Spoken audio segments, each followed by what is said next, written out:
Hello বন্ধুরা, আজকে আমি তোমাদের সঙ্গে শেয়ার করব অনেক রকম পিঠে বানানোর রেসিপি। জানি না কতটা শেয়ার করতে পারবো। তো এখানে বসিয়ে দিয়েছি একটু গরম জলের মধ্যে চিনি দিয়ে, আর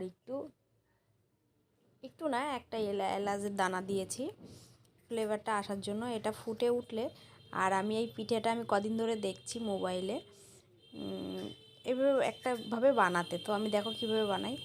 তো এটার মধ্যে আমি চিনিটাকে ফুটিয়ে একটু ঠান্ডা করে নিয়েছিলাম, অতটা গরমের মধ্যে দেইনি। এর ভিতরে দিয়েছি ময়দা, আর চিনিটা তো আগেই দিয়ে দিয়েছি। এটা দিয়ে ভালো করে নাড়িয়ে নাড়িয়ে নাড়িয়ে ব্যাটারটা বানিয়ে নিতে হবে। তো আমি এক হাত দিয়ে মোবাইলটা ধরে রেখেছিলাম বলে গামলাটা ঘুরছিল। তো এবার ব্যাটারটা ভালো করে নাড়িয়ে নাড়িয়ে বানিয়ে রেখেছি। এটা আমি আধা ঘন্টার জন্য এইভাবে রেখে দেবো। আধা ঘন্টা এভাবে নেড়ে রেখে দিলে ব্যাটারটা ভালোভাবে তৈরি হয়ে যাবে, মিশে যাবে।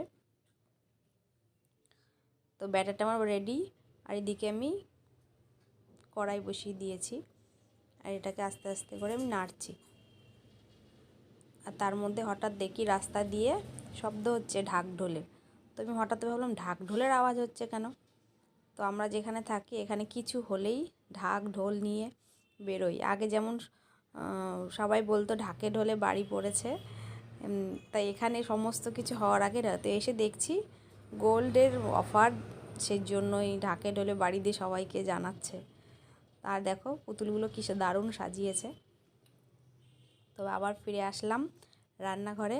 তেলটা গরম হয়ে গেছে, আর আমি এই পিঠেটাকে বানাতে দেখেছি গরম হাতার ভেতরে, যেটাকে অনেকে মালপোয়া বলে, অনেকে তেল পিঠে বলে, তা আমি তেল পিঠেই বলি। তো এই হাতাটার ভেতরে এই বাটারটা দিয়ে এইভাবে আলতো আলতো নাড়তে হবে, আর পিঠেটা ফুলে যায়।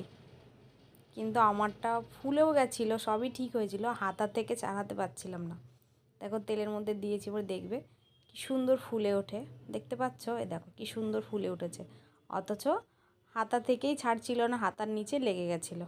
ভীষণ অসুবিধা হচ্ছিল। কয়েকবার ট্রাই করার পরে হচ্ছিল না, তারপরে অন্যভাবে করেছি।